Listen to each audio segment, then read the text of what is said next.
नमो बुद्धाय जय भीम सभी को।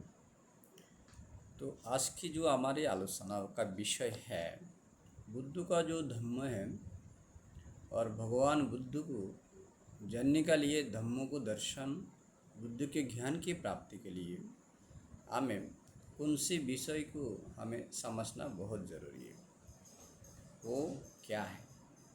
और दूसरी बात हुआ कौन सी रास्ता, कौन सी मार्ग में हमें चलना चाहिए, जिस मार्ग जिस रास्ता में चलने से हमें बुद्ध का धम्मों को हम समझ पाएंगे, जान पाएंगे। इसके साथ साथ में बुद्ध का जो ज्ञान है वो ज्ञान को हम प्राप्त कर पाएंगे। तो आज हम चारों तरफ देखते हैं हमारी बौद्ध धर्मों में, कोई धम्मों कहो कोई धर्मों कहो, क्यों हमारी बहुत बड़ा दो ग्रुप हो गया, एक थेरवाद एक महायाना है, जिसको आप सभी लोग जानते हैं। तो थेरवाद से भी महायाना लोग ज़्यादा है, महायान को फॉलो करने वाला लोग ज़्यादा है। थेरवादा ज़्यादा से ज़्यादा जो गरीब देश एशिया की, Burma, Thailand, Sri Lanka, Laos, Cambodia, हमारे इंडिया में कुछ है और कुछ बांग्लादेश, नेपाल में कुछ थेरवाद लोग हैं। यही सब गरीब एरिया में जो गरीब लोगों ने इस थेरवाद को, वो जो पुरानी परंपरा अभी भी वो पकड़ के रखा है। तो दूसरी बात, जो अमीरी देश हुआ दुनिया में, जापान हो, कोरिया हो, चाइना हो, ताइवान हो, हांगकांग हो, सिंगापुर हो, मलेशिया हो, वियतनाम हो, तो वहाँ मंगोलिया हो, तिब्बत हो, भूटान हो, तो नेपाल में भी है, वहाँ महायाना को हम देखते हैं। तो महायाना में भी हमें दो ग्रुप देखना मिलता है, महायान, वज्रयान। तो दोनों ग्रुप में इतनी सारी अंतर नहीं है, थोड़ा अंतर है, वो सब ड्यूटी सेम है और मंत्र कोई भी हम देखते हैं सेम है, कहानी भी ऑलमोस्ट सेम है, लेकिन थोड़ा सा लोग 19-20 क्या है, और कोई थोड़ा भाषा को अलग किया, कोई अपनी तिब्बतियन भाषा में सबको अनुवाद करके उनकी तुरु से पूजा हो रहा है, और जो महायान है वो भी अपनी अपनी भाषा में वो अनुवाद करके उनकी पूजा कर रहा है।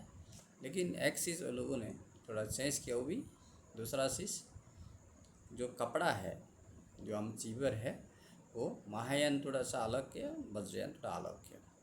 तो हम थेरवादा देश जो है, हम भी थेरवादा फैमिली में जन्म हुआ। तो Burma, Thailand, Sri Lanka, Laos, Cambodia, Vietnam में अभी कुछ लोग थेरवादा मानने लगे हैं और हमारे भारत में है। तो साथ साथ में पार्श्ववर्ती इंडिया, बांग्लादेश में और नेपाल में भी थोड़ा थोड़ा थेरवाद लोग हैं। तो अच्छा देखिए, तो यहाँ पर अलग अलग कपड़ा, अलग अलग चीवरा है और अलग मंत्रों में थोड़ा सा 19-20 है, लेकिन मुख्य चीज़ हमें समझना बहुत ज़रूरी है। देखिए, जो क्यों हम महायाना भी बुरा नहीं कह सकते, थेरवादा भी हम 100% सही नहीं कह सकते। क्यों, आप जब धम्मों को और धर्मों को, बुद्ध का जो महायान पंथा हो, थेरवाद पंथा, दोनों को आपको पहला अच्छे से सीखना चाहिए, पढ़ाई होना चाहिए, इसके बारे में रिसर्च होना चाहिए, गवेषणा होना चाहिए। बिना गवेषणा, बिना जानकारी, बिना पढ़े हम महायान को भी खराब बुरा नहीं बोल सकते। और थेरवाद को हम ऐसी तरह से नहीं जान के, नहीं समझ के, नहीं बुझ के हम थेरवाद को भी हम बुरा नहीं कह सकते। और थेरवाद ठीक है, महायान पूरा पूरी बुरा है, और महायान ठीक है, थेरवाद बुरा है, ऐसा भी नहीं कह सकते। तो इनके लिए हमें दोनों पंथा को, थेरवाद, महायान, वज्रयान, दोनों तीनों को हमें पढ़ाई करना चाहिए। जब हम पढ़ाई करेंगे, इसको एजुकेशन करेंगे, स्टडी करूँगा, तो हमें तीनों की जो पंथा की जो उपलब्धि है वो हमें पता होगा। लेकिन एक मेन चीज़, उन थेरवादा हो, महायान, वज्रयान, सब बुद्ध को ही मानते हैं, सब एनलाइटनमेंट होना चाहता है, सब अटैचमेंट फ्री होना चाहता है, इग्नोरेंस को ख़त्म करना चाहता है, सब लिबरेशन होना चाहता है, स्वतंत्र होना चाहता है। लेकिन प्राइमरी स्टाइल में, और प्राइमरी मतलब प्राथमिक रूप से वो लोग कुछ थोड़ा सा कुछ चीज़ अलग से जुड़ा है, और ज़्यादा लोग जुड़ा है, तो एक्स्ट्रा सब्जेक्ट रखा है ज़्यादा मार्क मिलने के लिए, ज़्यादा जल्दी ज्ञान प्राप्त करने लिए, ज़्यादा शक्तिशाली प्रज्ञावान मौजूद होने के लिए। तो हम इतना देखते पा रहा कि कोई बोलते नहीं हम पहला ज्ञान प्राप्त करते, और कोई बोलते नहीं हम सबको लेके ज्ञान प्राप्त करते। सब ज्ञान प्राप्त की जो रास्ता है वो हम एक साथ में मिल के उसके आचरण करते हैं और ज्ञान प्राप्त करते हैं। क्यों? बुद्ध तो दुनिया में आई है, बुद्ध ने 45 वर्ष तक उनकी धम्मों को, उनके ज्ञान के प्रचार प्रसार किया, रास्ता बताया।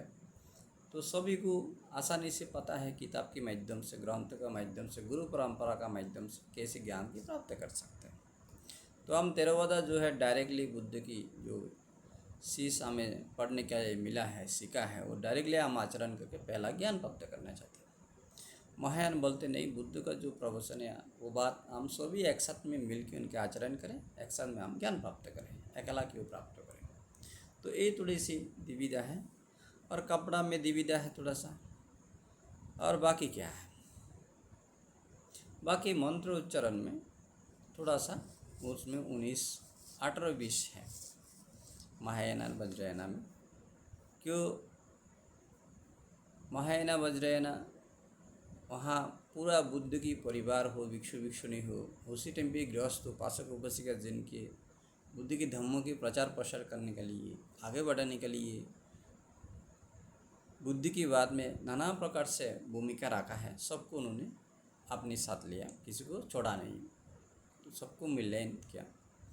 तो हम theravada में ज़्यादा मूल्यांकन हुआ बुद्ध और उनकी प्रमुख शिष्य और कुछ हाथे गुना कुछ गृहस्थ उपासक उपासिका सभी को नहीं है। ऐसी हम फर्क देखता है। तो मेन बात जैसे कि हम कह रहे हैं, आज की जो हमारे आलोचना की विषय होगा वो है कौन चीज़ को हमें समझना चाहिए और कौन चीज़ को हमें आचरण करना चाहिए बुद्ध के धम्मों को और ज्ञान को प्राप्त करने के लिए। यहाँ हम देखते हैं सबसे बड़ी बात theravada तो महायाना वज्रयाना, हाँ तीनों ग्रंथों में जो चतुरार्य सत्य है सच्चा है वो है, और आर्य अष्टांगिक मार्ग भी है, वो कोई डिनाई नहीं किया। चतुरार्य सच्चा है और आर्य अष्टांगिक मार्ग है, theravada भी है, महायाना वज्रयाना भी है। तो बुद्ध की पहले प्रवचन, दूसरी प्रवचन में हम, और लास्ट प्रवचन में भी चतुरार्य से सारी सत्य जो है अष्टांगिक मार्ग की बात बुद्ध ने कहा। पहला भी कहा, जो पूरा 45 साल तक प्रवचन किया वहाँ भी कहा, और अंत में भी कहा। इन चीज़ को जो जान पाएंगे, बुझ पाएगा, समझ पाएगा, बुद्ध धम्मों को जान पाएंगे। और जानने के बाद इस जो आर्य अष्टांगिक मार्ग है वो जितनी परिशुद्ध रूप से उन चीज़ को दिन का दिन, महीना की महीना आचरण करके परिशुद्धता की प्राप्त करेगी, इतनी जल्दी वो अरहंत भी बन सकता है। ज्ञान की प्राप्त मतलब अरहंत बन का मतलब बुद्ध के ज्ञान प्राप्त हो गया, मिल गया। तो ऐसी बात है। तो इसके लिए सबसे इम्पोर्टेंट चीज़ है वस्त्र नहीं है। वस्त्र आप कोई भी वस्त्र पढ़े, वस्त्र पढ़ने के कारण जो हम महावज्ञ में देखते हैं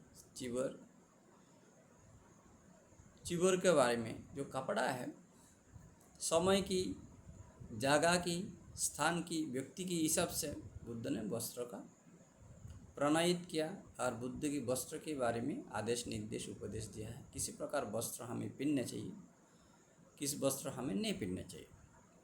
तो आज हम theravada लोग जो वस्त्र पहन रहे हैं, हम अपना को डिपेंड कर रहे हैं, अपना को हम ऐसी समझता है हम बुद्ध ऐसी वस्त्र पहना है। तो उसी से हम क्यों कह रहा है, हमें बुद्ध मूर्ति में जो भारत में जो बुद्ध मूर्ति मिला है 1500 साल पहला, वो उसमें एक ही प्रकार वस्त्र परिधान हुआ, उसी प्रकार वस्त्र हम परिधान करते हैं। और महावज्ञ में भी इसी प्रकार वस्त्र का बात वहाँ किया गया है। तो वस्त्र हम परिधान करते हैं, तो हम लगता है हम बुद्ध जैसे ऐसी वस्त्र हम परिधान करते हैं। हम जो theravada लोग है, भिक्षु है, भिक्षुणियाँ हैं, हम इसे कह रहे हैं। और जब बाद बाद में हम ऐसे भी कह रहे हैं, नहीं हम जो theravada के जो ग्रंथ आ रहे हैं, इस ग्रंथ का जो सूत्रों है, विनय है, अभिधम्म है, ये संपूर्ण रूप से बुद्ध की मुख से और मुख निश्चित है, वो भी हम डिपेंड करते हैं, हम इनको विश्वास रखते हैं, मानते हैं। तो वज्रयाना भी जैसे कि उनकी अलग अलग देश, अलग अलग राष्ट्र की वजह से, उनकी कल्चर, उनकी भाषा के वजह से, उन्होंने अपनी नए वहाँ की इन्वायरमेंट के वजह से, वेदर का वजह से, वातावरण के हिसाब से उन्होंने अपनी कपड़ा बनाया, और इनकी कपड़ा अलग से बनाया थोड़ा। लेकिन ऐसी कपड़ा हम जो हमारे भारत में हो, जो प्राचीन भारत तो बहुत बड़ा था, इंडिया हो, बांग्लादेश हो, पाकिस्तान हो, अफगानिस्तान हो, कजाकिस्तान, तार्किस्तान तक ये भारत था।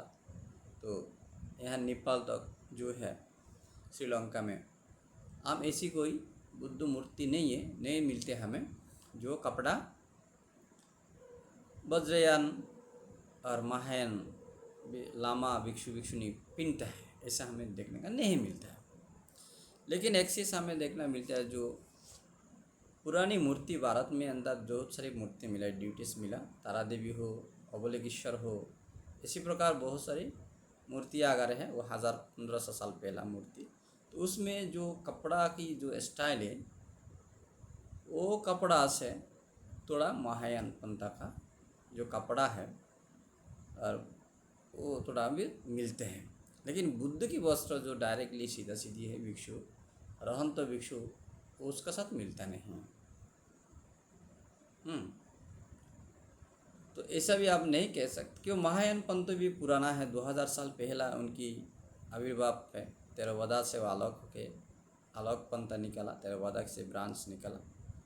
तो ये आप उनकी जो ड्रेस है, वेशभूषण है, वो इतना नया नहीं, वो भी पुरानी है। लेकिन ये बात संपूर्ण रूप से ठीक नहीं है, बुद्ध इसी प्रकार कपड़ा पहना है, वो नहीं कह सकता। तो क्यों पुरानी, ज़्यादा पुरानी हम जब मूर्ति देखते हैं, अभी theravada भिक्षु जिसी कपड़ा पहनते, उसे कपड़ा इसी ड्रेस देखता है। लेकिन एक्चुअली बुद्ध जब जीवित था, वे किस प्रकार कपड़ा पहना है और उनका रहंत भिक्षु लोग किस प्रकार कपड़ा पहना है, वो बनना बहुत मुश्किल की बात है। क्यों उसी टाइम पे बुद्ध के समय में और बुद्ध की भिक्षु जो था, उसी टाइम पे ऐसे कोई प्रकार चिबर और वस्त्र और मूर्ति, उसी टाइम में कोई ऐसा आर्टिस्ट हमें नहीं मिला। कोई प्रमाण नहीं कर सकते इतनी पुरानी ये मूर्तियाँ हैं और ऐसे आर्टिस्ट इतनी पुरानी है, कोई अंकित नहीं मिल रहा है। तो हो सकता है ऐसा भी है, कोई कोई कह रहा है नहीं, बुद्ध ताबोतिंग जो सर्क में गया तब कोई मूर्ति बनाया, ऐसी कोई ग्रंथ में से कह रहा है। क्यों तब बुद्ध यहाँ नहीं था, बुद्ध को देखने के लिए किसी ने बुद्ध की अविकल एक मूर्ति बनाया, लेकिन छुपा के रखा, बाद में उसको बुद्ध परिनिर्वाण की बात वो सामने क्या पब्लिक क्या, ऐसा भी कह रहे हैं। लेकिन ये बात कितना साहस है, वो भी सवाल की बात है, यहाँ भी सवाल आता है। लेकिन मूर्ति का प्रचलन कब शुरू हुआ भारतवर्ष में, बुद्ध मूर्ति की प्रचलन, वो भी साय रूप से कहना मुश्किल है। कोई बोलते नहीं 1300-1400 शताब्दी से पहला, जैसे कि 700-800 शताब्दी की एडी में बुद्ध मूर्ति की प्रचलन हुआ। कोई ऐसा कह रहा है कोई 1000 साल पहला, कोई 1200 साल के 1400 साल पहला। एक्चुअली एग्जैक्टली वो कहना मुश्किल है। इसकी मतलब ऐसा हो रहा है, आप जब गणन पद्धति में और हिसाब में जाएगा तो आप बुद्ध की ज्ञान प्राप्ति से 1000 साल, 900 से 1000 साल बाद में बुद्ध मूर्ति का प्रचलन भारत में हुआ, शुरू हुआ। अशोक सम्राट अशोक का समय भी नहीं है, सम्राट अशोक का समय, काल अशोक का समय भी नहीं था, उसको और भी बहुत बाद में आके ऐसे हो रहा है। तो इसके लिए बहुत मुश्किल है। एक्चुअली बुद्ध का भिक्षु और भिक्षुनी किस प्रकार कपड़ा पहनते थे, वो बहुत बोलना मुश्किल है, एक्चुअली बहुत कठिन की बात है। तो आज हम देखते हैं महायाना वज्रयाना theravada में भी बहुत सारे अलग अलग नया नया छोटा छोटा ग्रुप है, तो वो लोग का अलग अलग कपड़ा पहनने का हम देखते हैं। तो बात ऐसा है, कपड़ा मुख्य नहीं है। मुख्य ऐसी जो है बुद्ध धर्मों को समझना, सारे आर्य अष्टांगिक मार्गों को समझना और आर्य सूत्र आर्य सत्य को समझना, आर्य अष्टांगिक मार्गों को आचरण करना, ये सबसे मुख्य बात है। तो शॉर्टली हम आपसे थोड़ा जो सारी आर्य सच्चा जो है वो क्या है, सारी आर्य सच्चा जो है वो क्या होता है, क्या है। दुख, दुख का मतलब दर्द, भयंकर दर्द, दर्द, दुख। तो दुख का क्या है?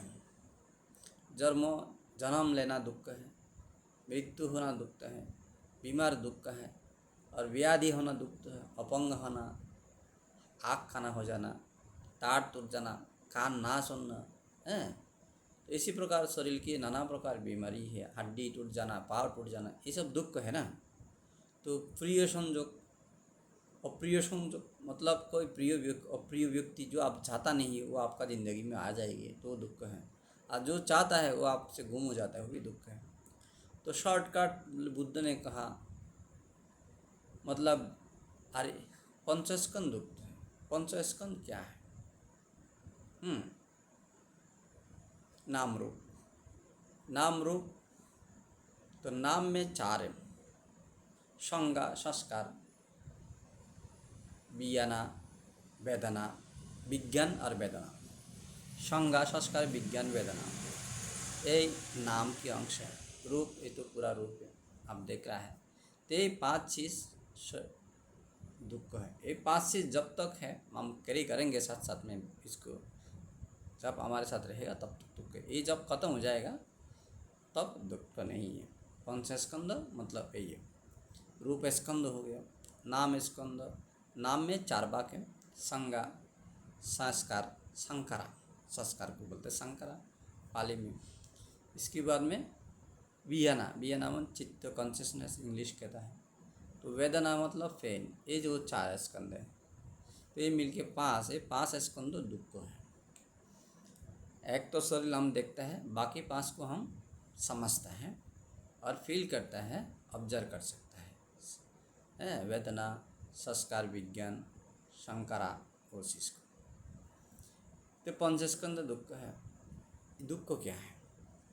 तो दूसरा आर्य सत्य है, हाँ कहा जा रहा है दुख का कारण। दुख क्यों होता है? दुख का कारण क्या है? दुख का कारण तनाहा है, तृष्णा है, तनाहा है। तृष्णा है तो दुख होगा। पान में यही कहा है।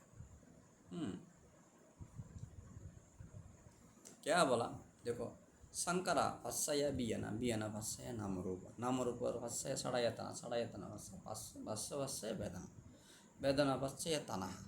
तो इसी प्रकार दुख को बढ़ते रहता है, एक से एक आते रहता है।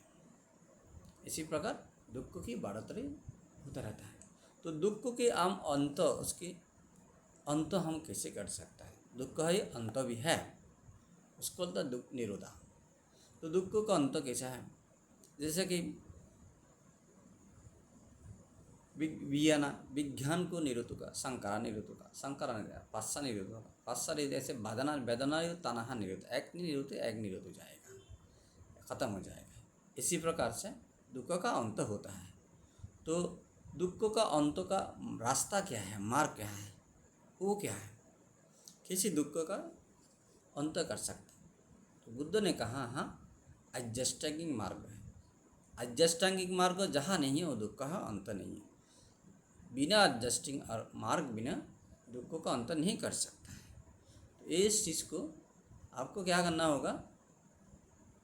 आचरण करना होगा, और उसको आचरण करके आप दुख का अंत कर सकते हैं। क्या पहला क्या? सम्मत दिट्ठी हो गया, मतलब सही दृष्टिकोण से समझ रखना चाहिए। क्यों? सम्मत दिट्ठी दो किस्म से है, एक है लौकिक, लोकोत्तर, कन्वेंशनल और अल्टीमेट। तो ये जो सम्मत दिट्ठी है वो चीज़ को कर्म फल में विश्वास करना, ये हो गया क्या? बुरा करेगा तो बुरा फल होगा, अच्छा करेगा तो अच्छा फल होगा। यही लौकिक संबंध। और अल्टीमेट लोकोत्तर क्या होता है? जितने सारी अच्छा हो बुरा हो, सभी संस्कार, सभी चीज़ दुख है, सभी चीज़ अनित्य है, नित्य नहीं है। सभी चीज़, वहाँ कोई आत्मा नहीं है, वहाँ अनात्मा है, वो है लोकोत्तर है। तो इस चीज़ को सामान्य सम्यक दृष्टि कहता है। सम्यक संकल्प दूसरा बोला, सही इरादा, सही संकल्प। हमें ऐसी संकल्प करना चाहिए, हम इसी चीज़ को हम पूरा करेंगे। हम इसी प्रकार संकल्प, हम शील समाधि प्रज्ञा में रहेंगे, ध्यान साधना करूँगा, हम ध्यान करूँगा, शील पालन करूँगा, समाधि चर्चा करके और विपස්සना करके हम ज्ञान प्राप्त करेंगे। इसी प्रकार संकल्प हमें, दृढ़ संकल्प हमें रखने हैं। सम्यक वाणी, तो हमें सच्चे वाणी, सम्यक वाणी में क्या है? 4 किस्म होता है, 4 किस्म, लेकिन सम्यक वाणी भी बहुत है। जैसे 4 किस्म का वाणी में होता है, हम झूठ नहीं कहूँगा, हम बिना ज़रूरत की बात भी नहीं करूँगा, हम किसी को दर्द देने का बात भी नहीं करूँगा, हम ऐसी बात नहीं होगा जो बात कोई काम का नहीं, किसी की फ़ायदा नहीं है, खुद का भी फ़ायदा नहीं है, अनर्थक बात भी हम नहीं करूँगा, और झगड़ा झाटी करने वाला बात भी नहीं करूँगा। और ऐसी बात हम नहीं होंगे किसी को कोई प्रकार जान की नुकसान हो, संपत्ति का नुकसान हो, मान सम्मान की किसी के नुकसान हो, इसी प्रकार बात हम नहीं करेंगे। इसको बोलते क्या? सम्मा वाचा, सम्मा वाचा। तो सम्मा कर्म, तो सम्मा कर्म मतलब क्या काम? सम्यक कर्म, उसके मतलब हम ऐसा काम नहीं करेंगे, कोई प्राणी को हत्या नहीं करेंगे, व्यभिचार नहीं करेंगे, हम दारू नशा, इसी प्रकार जो नशा हम नहीं लेंगे, हैं, कोई प्रकार चोरी भी हम नहीं करेंगे, किसी का कोई चीज़ जो हमारे हक का नहीं है वो हम चोरी नहीं करेंगे, वो कब्जा नहीं करेंगे, अपना अधिकार नहीं करूँगा। ये सम्मा कर्म था। तो इसकी बात हो गया सम्मा आजीविका। तो सम्मा आजीविका, हम ऐसी कोई चीज़ को हम बेचेंगे नहीं और ऐसी कोई चीज़ काम नहीं करेंगे, हम कोई प्राणी को हानि होगा, सम्मा आजीविका। क्यों? बुद्ध धर्म की हिसाब से आप कोई प्राणी की वाणिज्य आप नहीं कर सकते, मछली की वाणिज्य हो, प्राणी वाणिज्य हो, हम नहीं कर सकते हैं। और हम दारू भी नहीं बेच सकते हैं, हम कोई नशा को बेचा बिक्री नहीं कर सकते। और हम कोई वेपन जो है, वेपन भी हम बंदूक हो, गान हो, इसी प्रकार जो मारने का चीज़ है वो हम बेच नहीं सकते हैं। और हम जहर भी नहीं बेच सकते, क्यों? जहर से भी कोई प्राणी को बहुत लोग का इस सम्मा आजीविका बहुत कठिन है, इतना आसान बात नहीं। ये चीज़ हम नहीं करेंगे, और हम किसी को झूठा काम नहीं करेंगे, कोई दर्द काम नहीं करेंगे, किसी को कोई हानिकर चीज़ का हम व्यवसाय वाणिज्य नहीं करेंगे कोई प्राणी। तो सम्यक प्रयास, सम्यक व्यायाम वो क्या है? यही है, हम इस अच्छी कार्यों को, अच्छे कर्म को हम बार बार करते रहेंगे। दान का काम, शील का काम, भावना के काम, दिन का दिन, महीना का महीना, साल का साल, जब तक हमें परिपूर्ण रूप से अरहंत तो प्रज्ञा की ज्ञान प्राप्त नहीं हुई, तब तक हम इनको प्रयास जारी रहेंगे। और प्रज्ञा प्राप्त हुई भी हुई, हम इन आचरण के कभी हम करना बंद नहीं करूँगा, ये ऑटोमेटिकली करते रहेगा। और साथ साथ में इस कर्मों को हम दूसरा को समझाएंगे, बुझाएंगे और उसको उत्साहित करेंगे, प्रबुद्ध करेंगे। तो सम्मा स्मृति वो क्या होता है? सम्मा स्मृति वो क्या है? हम इसी प्रकार ध्यान साधना में मन लगाएंगे, जो मन को एकाग्रत होगा। और विपස්සना जैसे कि समाधि, विपස්සना ध्यान है और समता ध्यान है, दोनों ध्यान साधना करके हम मनोनिवेश करके, जैसे कि हमारे गुरु आचार्य महोदय हमें कहे, इसी प्रकार से समता ध्यान करें, इसी प्रकार विपස්සना साधना करें, उसी प्रकार हम समाधि को शुद्ध से परिशुद्ध करके हम उसको करते रहेंगे। ये सम्मा सिद्धि हो गया। तो सम्मा समाधि, तो समाधि भी हम 2 किस्म के देखते हैं, एक समता की समाधि, एक है विपස්සना का समाधि। हम दोनों समाधि एक ही एक मदद करता है ज्ञान की प्राप्त करने के लिए। एक मन को एकाग्रित करता है, दूसरा समाधि जो एकाग्रत मन के अंदर से जो भी अच्छा हो बुरा हो देखते हैं उसको परिशुद्ध रूप से देख के इनकी जो नेचर है, स्वभाव है, अनित्य स्वभाव है, दुख स्वभाव है, अनात्मा स्वभाव है, उसको परिशुद्ध रूप से स्पष्ट रूप से वो जान के वो अनित्य दुख का अनात्मा को संपूर्ण रूप से परिशुद्ध रूप से वो जान पाता है। तो वो और भी गंभीर से गंभीर, शुद्ध से शुद्ध, परिशुद्ध से परिशुद्ध से रूप से वो जानेंगे। ये है सम्यक संबंध। तो ये आध्यात्मिक मार्ग यही रास्ता है, 8 रास्ता, बिना और कोई रास्ता नहीं है ज्ञान की प्राप्त करना है। इनके आचरण करना बहुत ज़रूरी है। तो इनको आचरण और चतुराज्य सत्य को समझना और एडजस्टिंग में आचरण करना, बाकी कोई रास्ता नहीं है। धम्म को जानना और बुद्ध के ज्ञान की प्राप्त करना है। तो सबसे बड़ी बात कपड़ा जो हो क्या हो उससे हमें कुछ लेना देना नहीं है। मेन बात ये आर्य अष्टांग मार्ग को आप समझने की कोशिश करिए परिशुद्ध रूप से और अष्टांगी मार्ग को आचरण करिए, तो आप ज्ञान की प्राप्ति कर सकते हैं। ठीक है, आज की बात यहाँ तो। नमो बुद्धाय, सबको शुभ रात्रि।